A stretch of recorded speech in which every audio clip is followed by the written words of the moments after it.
के अंदर कलीसिया को विशेष नामों से पौलुस पुकारते हैं, समझाया गया है। पहला अध्याय में हम प्रभु यीशु मसीह का देह के नाई समझाया गया था।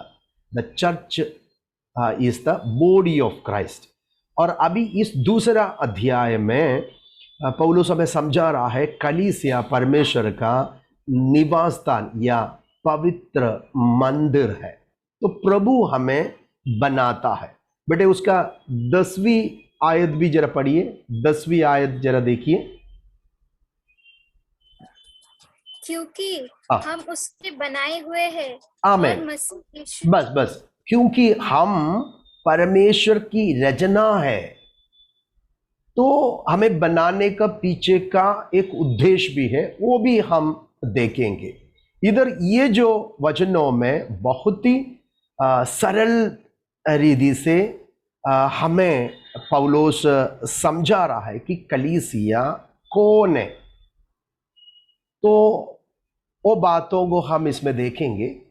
तो 20 आयत और 21 में हम ऐसा दिखा है जो पवित्र मंदिर कैसा उसके नींव डाला है प्रेरित और भविष्यवक्ताओं की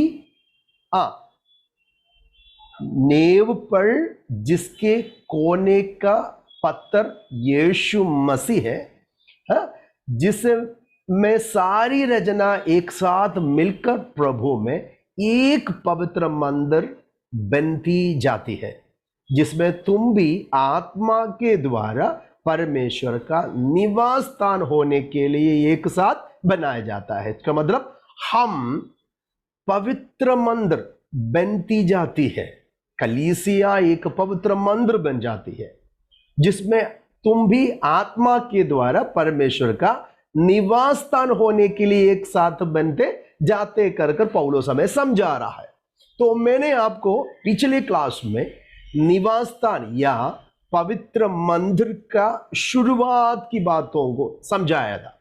हम जब भी निर्गमन के पुस्तक में आते हैं, वहां एक्सोडस निर्गमन के पुस्तक 25 अध्याय की 8 और 25 अध्याय पूरा हम पढ़ने से 25 अध्याय से लेकर जो 40 अध्याय तक टाबरनाकल की बनाने का सारे जो प्लानिंग किस प्रकार से बनाना है कर मूसा को प्रभु ने सिखा रहा है, समझा रहा है, बता रहा है। तो एक्सोडस का 25 से लेकर 40 अध्याय तक आप जो भी पढ़ेंगे, मेल मिलाप वाला तंबू या निवास स्थान अथवा पवित्र स्थान, जो पवित्र मंदिर कैसा बनाना है कर उसका नियम देते हुए हम देखते हैं टाबरनाकल का। तो इधर 8वीं और 9वीं पद में प्रभु मूसा से कहता है, और वे मेरे लिए एक पवित्र स्थान बनाए कि मैं उन्हीं के बीच निवास करूं।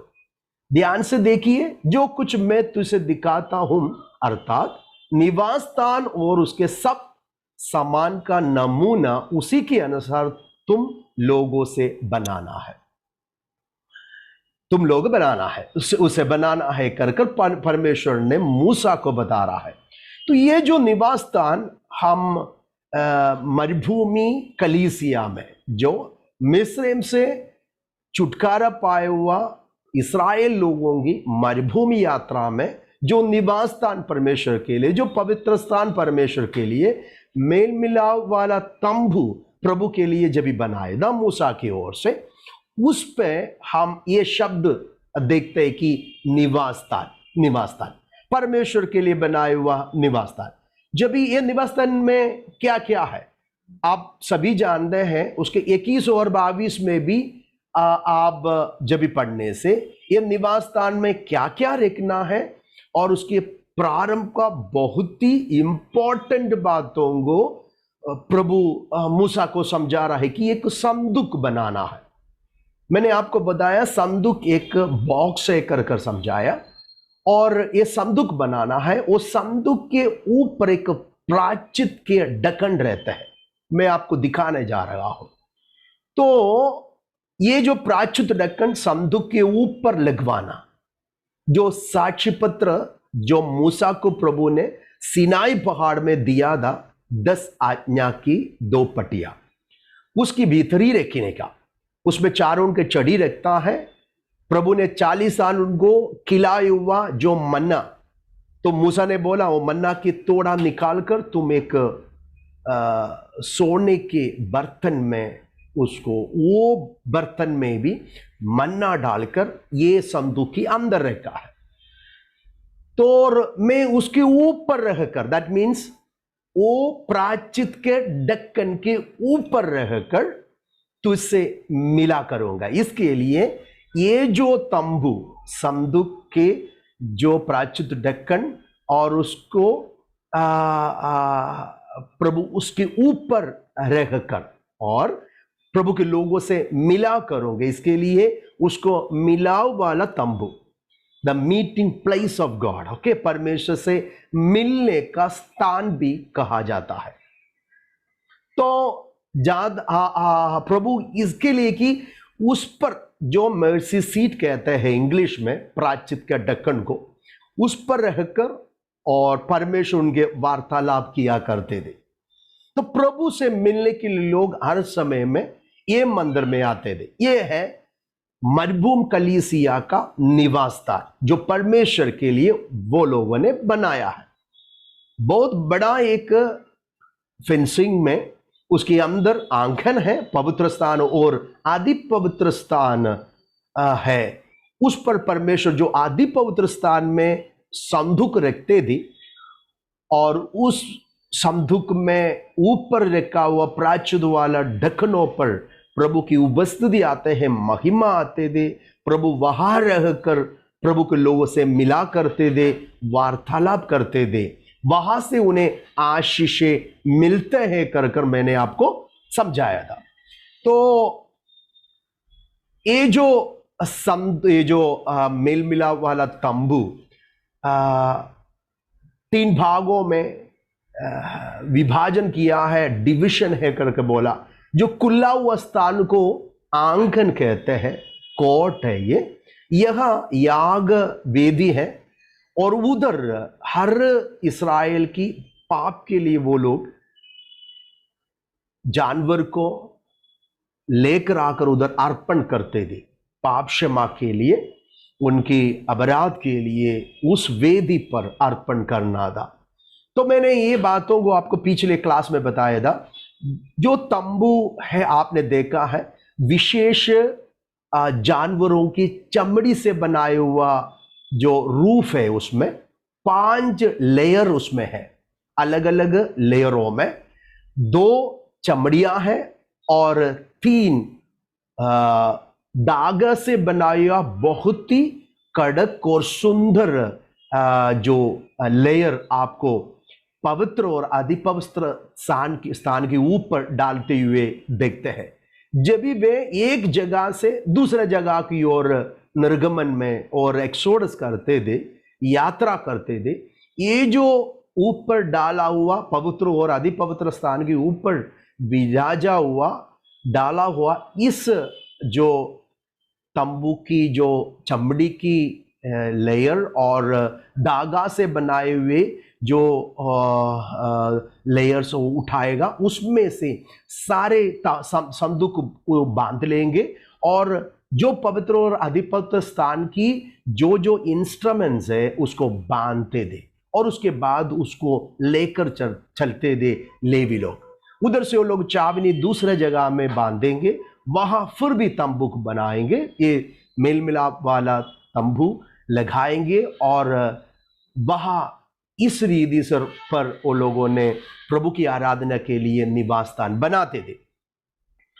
जब हम ये निवास स्थान के विषयों को जब पढ़ते हैं, गिनती के पुस्तक 2 अध्याय में, जब उनके मरबूब कलीसिया में जो भी निवास स्थान तंबू जब बनाते थे, तो मैंने आपको पिछले क्लास में ये बताया था, तंबू या निवास स्थान जो पवित्र मंदिर का चारों ओर, इधर देखो नंबर्स का पहला और दूसरा पद में ऐसा लिखा, फिर यहोवा ने मूसा और हारून से कहा, इस्राएली मेल मिलाप तंबू के चारों ओर, देखा, चारों ओर उसके सामने अपने अपने झंडे और अपने अपने पितरों के घराने के निशान के समीप अपने डेरा खड़ा करे। तो मैंने बताया था याकूब का 12 पुत्र गोत्र पिता कहते हैं। उसमें मैंने आपको ये भी बताया था, देखिए जब ये टाबरनाकल संदूक जब ये लोगों ने बीच में लगाते हैं, उसके चारों ओर, दैट मीन्स उनकी नॉर्थ में भी, उनकी साउथ में भी, वेस्ट में भी, ईस्ट में भी, चारों भागों में उनको रहना पड़ते हैं।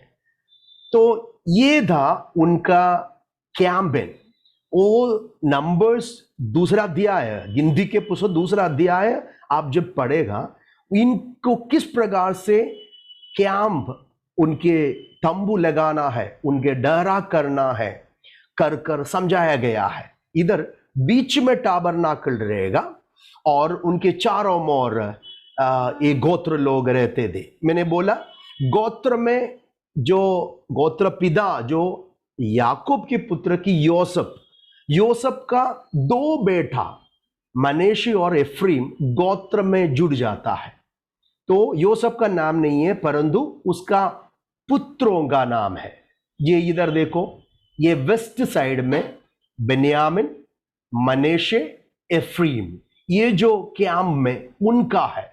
तो एफ्रीम रहेगा उसका मेन। ओके, तो मैं आपको और भी एक या आपको समझाने के लिए, समझने के लिए ये बातों को और भी देखो, इसमें आपको मालूम पड़ता है।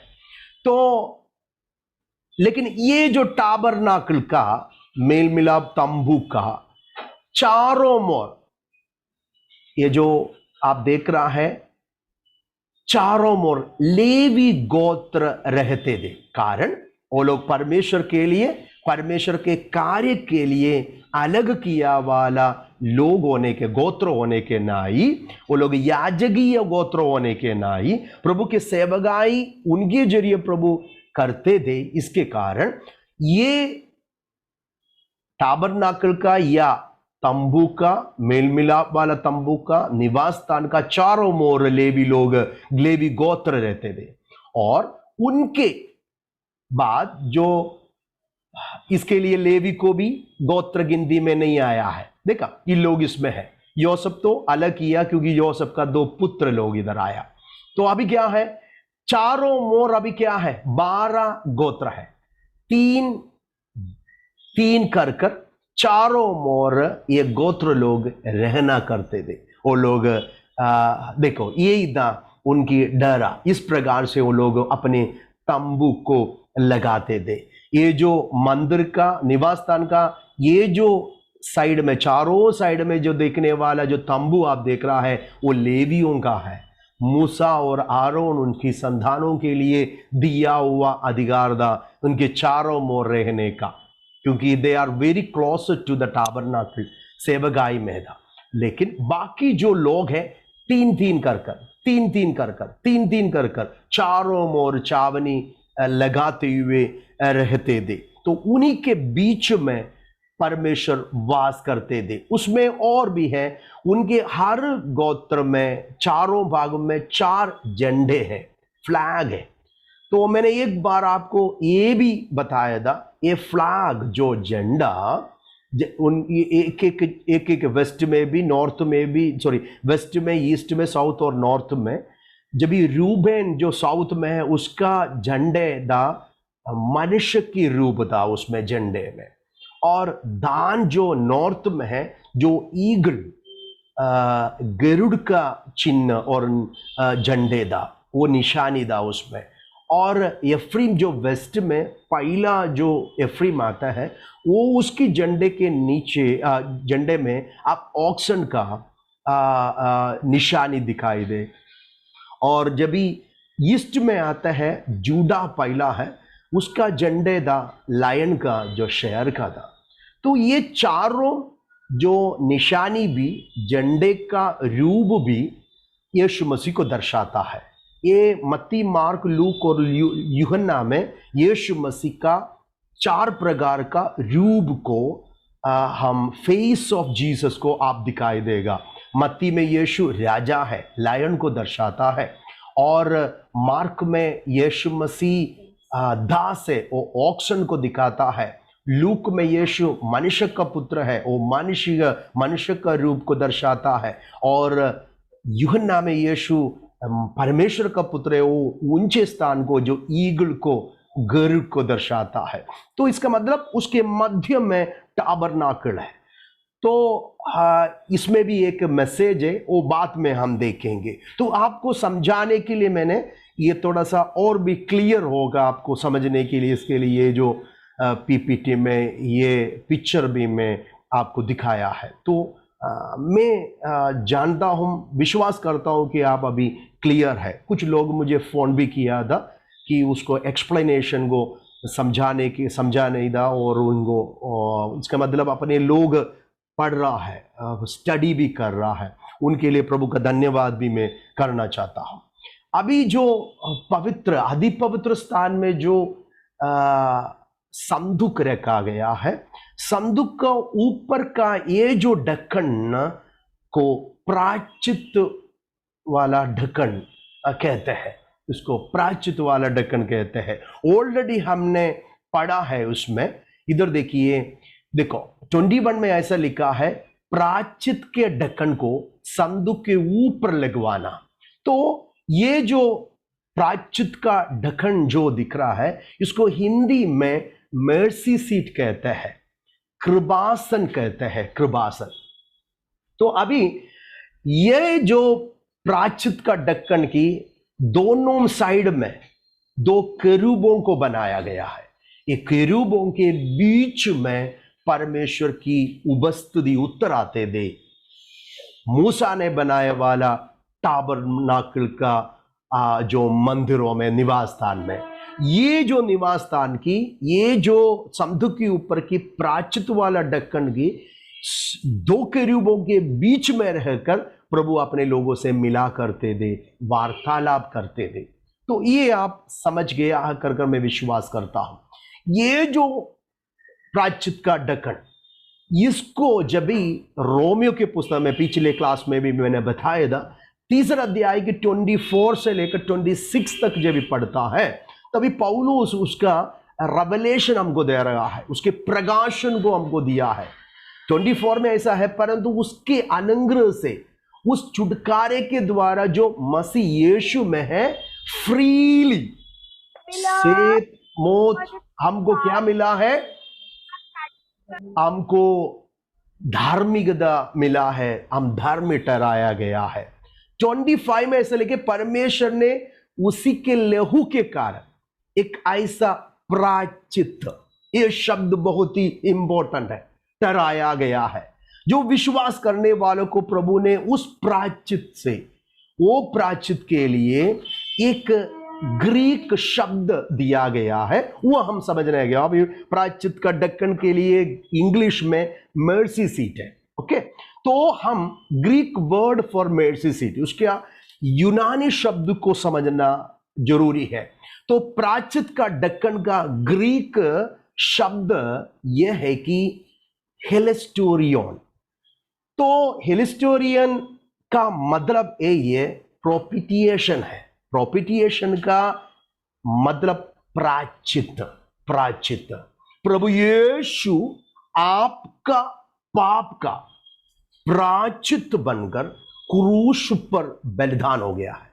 दैट मीन्स जो मर्सी सीट में साल में एक बार महायाजक आदि पवित्र स्थान में प्रवेश कर वो मर्सी सीट में 7 बार लहू छिड़काने से, वो लहू मर्सी सीट में या प्रायश्चित का ढक्कन में जब भी गिरते हैं, तभी सारे इस्राएल की पाप का क्षमा मिलते थे। वो आदि पवित्र स्थान में दे, किसी को भी देख नहीं सकता था, किसी जा नहीं सकता था। इतने पवित्र स्थान था, केवल महायाजक को साल में एक बार प्रवेश है। उस रहस्य जगह जो मेर्सी सीट किसी को भी ना देखते हुए छिपा हुआ एक बातों को इधर पौलुस बोल रहा है, सबके सामने परमेश्वर ने क्या किया? प्रकट किया है।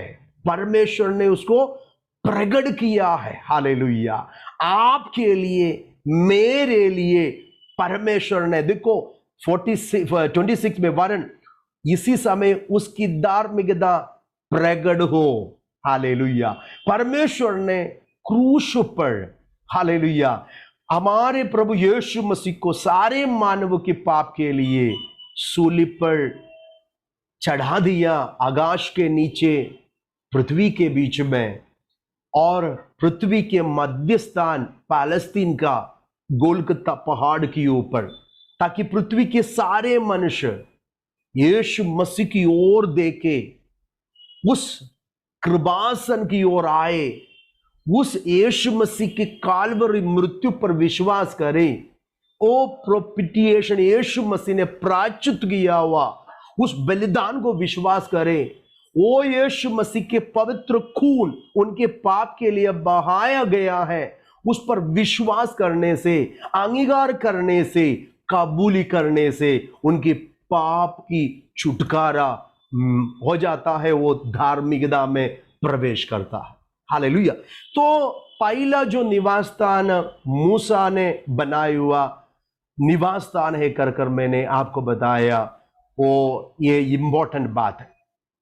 तो हम 25 अध्याय की हर बातों को पढ़ेंगे, वो आप पढ़ने से आपको और भी उसकी गहराई बातों को समझ पाएंगे। दूसरा है सुलेमान है। मैंने आपको बताया ये जो मेल मिलाप तंबू परमेश्वर निवास स्थान मरुभूमि में मूसा की ओर से बनाया था, वो दाऊद की समय तक परमेश्वर तंबू में वास करते थे। परमेश्वर के लिए एक चिरस्थायी घर है ही नहीं था, मंदिर नहीं थे। परमेश्वर कहाँ वास करते थे? वैसा तंबुओं में वास करते थे। अभी देखो, लेकिन सुलेमान के समय में, दाऊद के समय में, दाऊद को इच्छा आया कि मैं तो महल में रहता है, परमेश्वर तंबुओं में वास करता है। तो दाऊद एक मंदिर और पवित्र मंदिर बनाने के लिए इच्छा रखा। तो परमेश्वर ने दाऊद को बोला, नो नो, आप नहीं कर सकता है, परंतु तेरा पुत्र सुलेमान की ओर से वो कार्य में करूंगा। तो सुलेमान BC 967 में ये बिल्डिंग और एक ये टेम्पल का, मंदिर का कंस्ट्रक्शन किया गया। बहुत सुंदरता से, बहुत ही मनोहर से सुलेमान उसकी ये परमेश्वर के लिए अति पवित्र मंदिर बनाया। उस मंदिर बहुत ही सुंदर होने के नाते बहुत सारे लोग उस मंदिर को देखने के लिए भी आते थे। लेकिन आपको पता है, जब भी बाबुलोनियंस इस्राएल को जब भी आक्रमण किया, यहूदा को आक्रमण किया, तो मंदिर को तोड़ा गया। It's destroyed BC 606। तो वो मंदिर का विनाश 606 BC में हुआ है। उसके बाद बाबिलोनियंस यहूदियों को बाबिलोन की गुलामी में लेके जाता है। They went to the exile. तो एक्सेल में जो गुलामी में 70 साल दे, 70 साल की उनकी गुलामी के बाद बाबिलोन की बंधन से मिडो पर्शियन किंगडम में थी और पर्स की राज्य उनको छुटकारा दे रहा था। तो पर्शियन राजा कुसूर के मन प्रभु ने जागृत किया। तो कुसूर की ओर से, दैट मीन साइरस के समय में प्रभु के लोगों को आजादी और छुटकारा मिलता है। तो क्या हो गया, जरुब्बाबिल उधर की लीडर होने के नाते, उधर की एक याजक, महायाजक जोशुआ, यहोशुआ कर एक व्यक्ति था। ये दोनों का लीडरशिप में वो यरूशलेम में वापस आता है 70 साल की गुलामी के बाद। उसके बाद उन लोगों ने बनाया हुआ मंदिर है टेम्पल ऑफ जरुब्बाबिल। ओके, जरुब्बाबिल की मंदिर को बनाया, बहुत ही अच्छा था। 70 साल की गुलामी के बाद उनको मंदिर मिल गया, आराधना फिर से चालू हो गया। लेकिन तीतुस राजा AD 70 में उस मंदिर को तोड़ा। रोमन साम्राज्य की जब भी राजनीति चलते थे उस समय में AD 70 में टाइटस, द किंग टाइटस और तीतुस राजा इस मंदिर को तोड़ा, उसको जला दिया और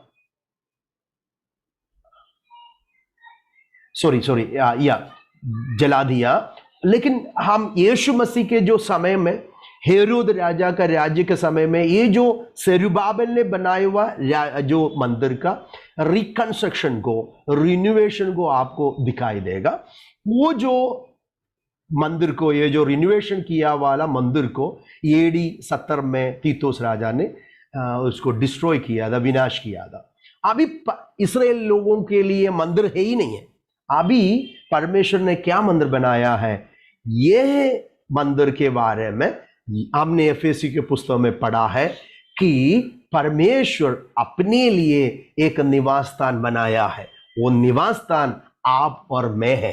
दैट मीन कलीसिया है, one head and one body. Hallelujah. परमेश्वर यीशु मसीह का हालेलुया निवास स्थान और परमेश्वर का निवास स्थान है मैं और आप। हालेलुया। तो पौलुस ये बातों को हमें समझा रहा है, you are the dwelling place of God. Hallelujah. पवित्र आत्मा की वजह और से हमको परमेश्वर ने कैसा बनाया, हाल बीइंग बिल्ट टुगेदर। हालेलुया, हमें बनाया है। आप एक मंदिर का एक भाग है। देखो बहुत ही इंपॉर्टेंट, इसको हम सीखने जा रहा है। तो अभी हम जाएंगे इसमें कैसा पौलुस ने हमें समझाया है, जिसमें सारी रचना एक साथ मिलकर प्रभु में एक पवित्र मंदिर बन दी जाती है। उसमें तुम भी आत्मा के द्वारा परमेश्वर का निवास स्थान होने के लिए एक साथ बनाए जाते हैं। इसमें बनाने के पीछे देखो एक बात है। 19 पद में क्या लिखा है, 19 पद में क्या लिखा है, 19 पद में एक बातों को पौलुस हमें समझा रहा है। अब जरा देखिए 19 पद में, जरा मेरे लिए पढ़िए वो 19 पद। इसलिए तुम अब विदेशी और मुसाफिर नहीं रहे, नहीं है परंतु पवित्र लोगों के संगी स्वदेशी और परमेश्वर के घराने के हो गए। उसके बाद बढ़िए बेटे 20 और प्रेरितों और भविष्यद्वक्ताओं की नींव पर जिसके कोने का पत्थर मसीह यीशु स्वयं ही है। अभी देखो कैसा बनाया है ये जो पवित्र मंदिर। आप और मैं परमेश्वर का क्या है, निवास स्थान या पवित्र मंदिर। बोलिए, मैं परमेश्वर का पवित्र मंदिर हूं और परमेश्वर का निवास स्थान हूं। बोलिए, मैं परमेश्वर का निवास स्थान हूं। और शैतान सुनने दे, परमेश्वर का निवास स्थान है आप और मैं। Praise the Lord. आपको प्रभु रहने के लिए, वास करने के लिए आपको मंदिर बनाया है। Praise the Lord. कितनी सौभाग्य की बात है कि आपको और मुझे परमेश्वर ने अपना मंदिर बनाया है। तो ये जो बातों को हम जब भी कोरिन्थियों की पुस्तक में पौलुस हमें सिखाती है, पौलुस ये क्या बता रहा है, इधर बता रहा है कोरिन्थियों के 3 अध्याय के 16 आयत में लिखा है, क्या लिखा है, क्या तुम नहीं जानते हैं कि तुम परमेश्वर का मंदिर हो और परमेश्वर का आत्मा तुझ में वास करता है। दैट मीन्स आप और मैं परमेश्वर का मंदिर है और आप और मैं परमेश्वर का निवास स्थान है। जहाँ कलीसिया परमेश्वर का मंदिर या निवास स्थान है कर बताया है। 6:19 में भी पौलुस साफ बताया है, क्या तुम नहीं जानते कि तुम्हारा देह पवित्र आत्मा का मंदिर हो। हालेलुया। तो परमेश्वर की आत्मा हमारे अंदर है और प्रभु हमें वास करता है। अभी पहले हमने पढ़ा था, ये भविष्यवक्ता और प्रेरित की नींव पर उसका कोने का सिरे का पत्र, देखो कोने का पत्र, द कॉर्नरस्टोन, एक मंदिर या घर बनाता है। तो तभी प्रारंभ में आपको मालूम है नींव, द फाउंडेशन लगाता है।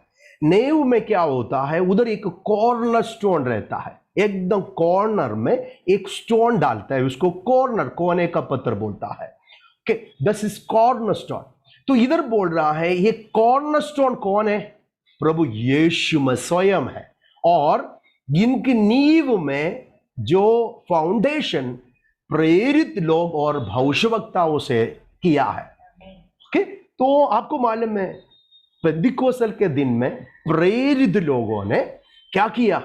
पत्रोस के ये एक मैसेज में 3000 लोग विश्वास में आया, उधर कलीसिया का स्थापन हुआ, और वहां से ये कलीसिया यीशु मसीह की जो निवास स्थान का बनना शुरू हुआ।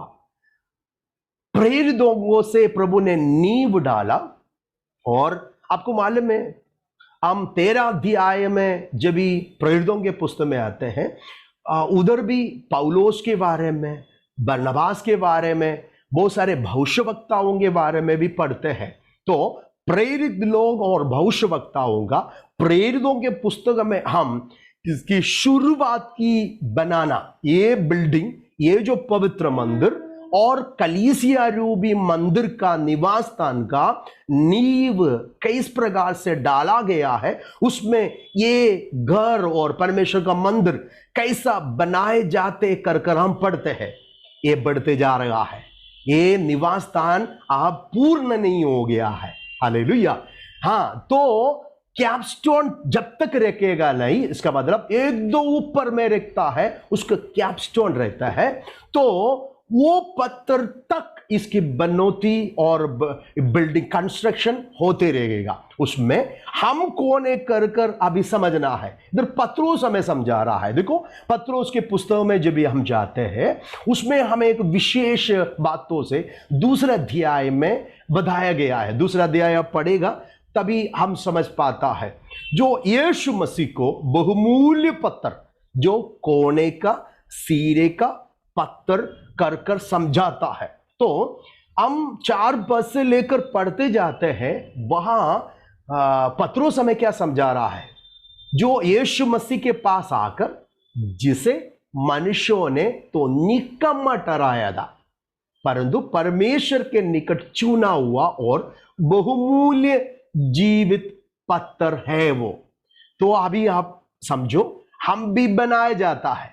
हमने 10 पद में, दूसरा अध्याय के 10 पद में एफेसी की पुस्तक में पढ़ा, हम परमेश्वर की रजाए हुए हैं। गॉड इज बिल्डिंग, ये हम निवास स्थान है, पवित्र मंदिर है, ये हम बनते जा रहा है।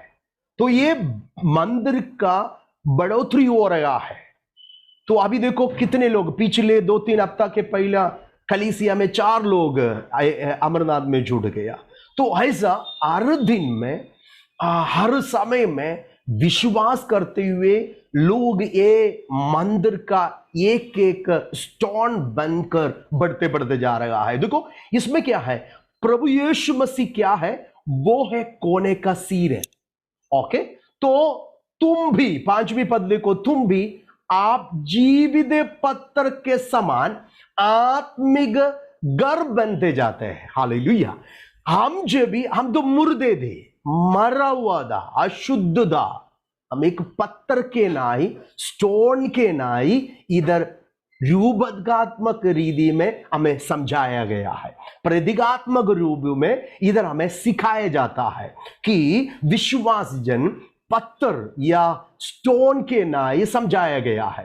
तो यीशु मसीह जो चट्टान, जो बहुमूल्य जीवित पत्थर है, तो यीशु मसीह के पास एक व्यक्ति आ जाता है, वो मुर्दा रहेगा, कुछ काम का नहीं रहेगा, शोभामय रहेगा, खराब रहेगा, अशुद्ध रहेगा, देखने में सुंदर नहीं होगा, एकदम खराब ही है। लेकिन जब भी वो पत्थर यीशु मसीह में आ जाता है, पौलुस ने हमें क्या बताया था दूसरे अध्याय के प्रारंभ में, हम पाप और अधर्म में मारे हुए थे, लेकिन यीशु के पास आने के टाइम में क्या मिलता है, तुम भी आप में जीवित पत्थर बन जाता है। बोलो यीशु मसीह की। हम यीशु के साथ, वो जो कोने का सिरे के साथ जब जुड़ जाते हैं, वो कंस्ट्रक्टेड बिल्डिंग के एक पत्थर में हमको रखा जाता है, तो हमको क्या मिलता है, हम जीवित पत्थर से समान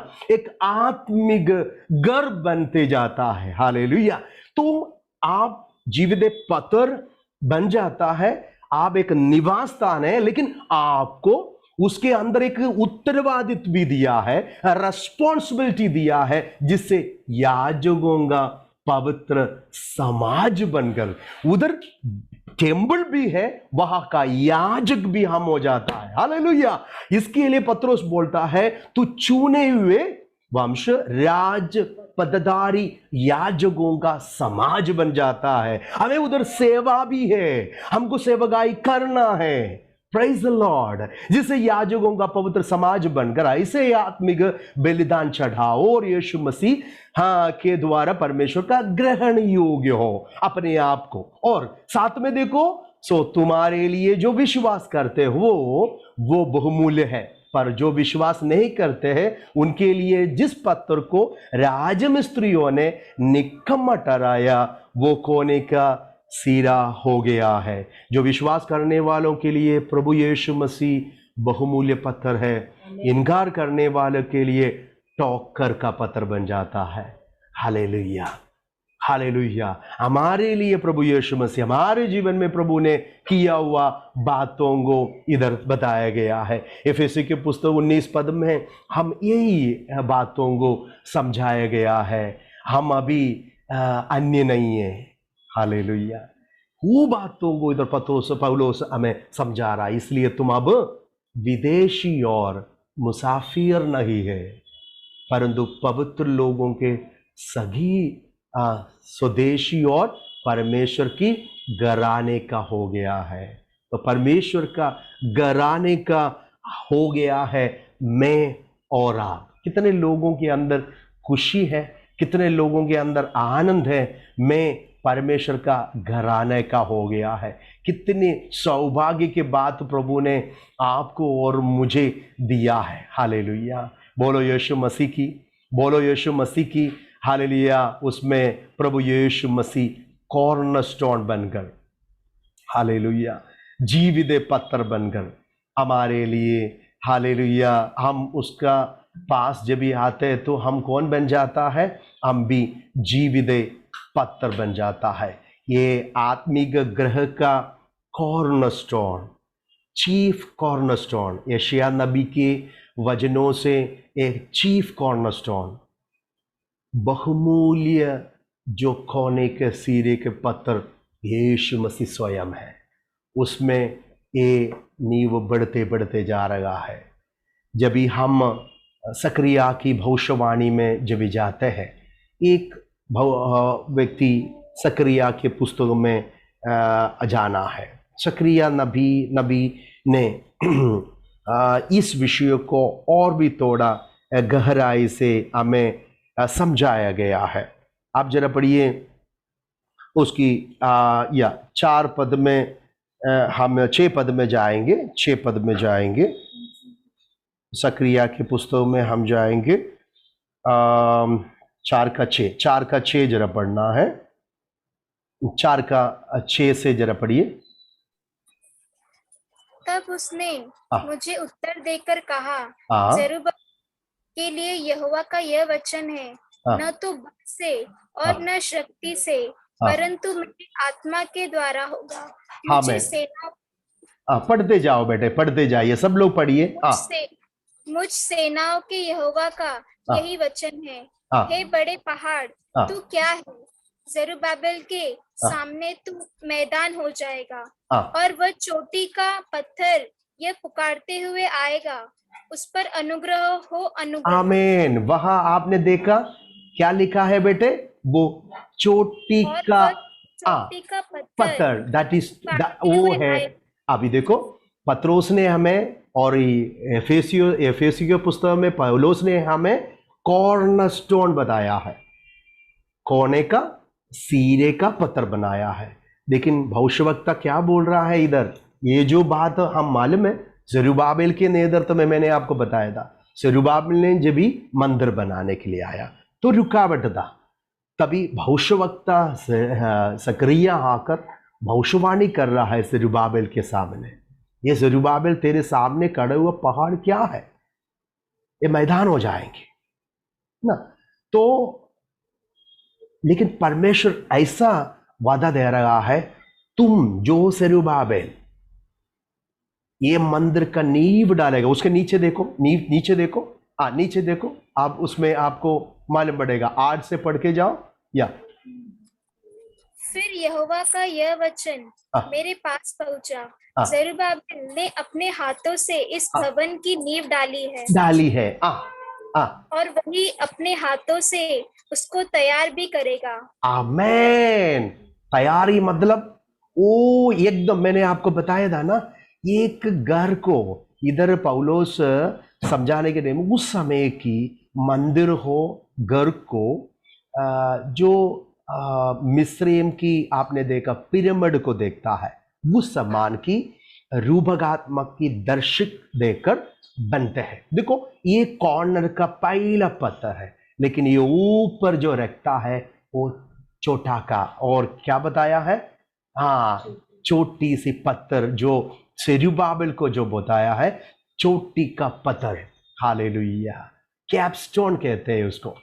एकदम एक घर बनाने के बावजूद उसकी एकदम टॉप में वो पत्थर को रखते हैं। एकदम टॉप में रखने वाला पत्थर को चोटी का पत्थर कहते हैं। दैट मीन्स ये शरीर रूपी निवास स्थान का कंस्ट्रक्शन चल रहा है।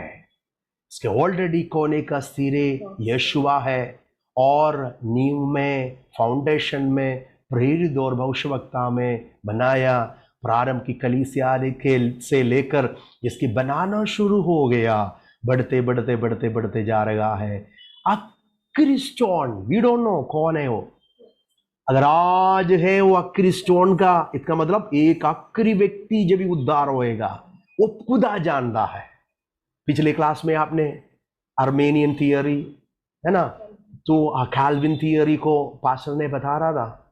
वी डोंट नो आखिरी व्यक्ति कौन है। परमेश्वर के मन में एक गिनती है, वो गिनती जब भी पूरा होता है, कैपस्टोन छोटी सी पत्थर कौन है करके मुझे मालूम नहीं, जब भी वो फेंकेगा यीशु बादलों पर आएगा। हालेलुया। इस कलीसिया को ले जाने के लिए, मुझे और आपको ले जाने के लिए खुदाबंद हालेलुया बादलों पर आएगा। हालेलुया। एक कंस्ट्रक्शन चल रहा है, ये कंस्ट्रक्शन में आप और मैं शामिल है। हम स्वयं पत्थर है, हम वहां याजक है, हमें एक उत्तरवादित है। वो याजकीय सेवकाई को मैं और आप कर रहा है। हाथ उठा के खुदा का धन्यवाद करेंगे। जब वो छोटी से पत्थर रखेगा, हालेलुया आखिरी कैपस्टोन रखेगा, तभी यीशुआ आएगा। मुझे मालूम नहीं आज होगा। अगर ये वचन सुनकर एक व्यक्ति को उद्धार हो गया, तो जो भी मीडिया में आज भी वचन सुनते जा रहा है, अगर आखिरी क्यों जो छोटे से पत्थर, आखिरी जो लास्ट जो पत्थर जो हर मंदिर के ऊपर लास्ट स्टोन रखते हैं, वो आज है, तो आज ही आज यीशु आएगा हमें लेकर जाने के लिए। कितने लोगों के अंदर आनंद है, जाने के लिए तैयारी है। प्रभु आप कभी भी आए, we don't know when he is coming, but we know that, हमें मालूम नहीं है उसकी आगमन कब है, लेकिन कभी भी आए वो ये मंदिर को लेके जाएगा, ये निवास स्थान को लेके जाएगा, एक कलीसिया रूबी शरीर को लेकर जाएगा, ये मंदिर ताने जाने के लिए तैयार हो जाए। हालेलुया। पौलुस ये बातों को हमें समझा रहा है, सिखा रहा है। मैं विश्वास करता हूं कि आप ये निवास स्थान के विषय को समझ गया है। नेक्स्ट क्लास में हम तीसरा अध्याय में जाएंगे। तब तक जय मसीह।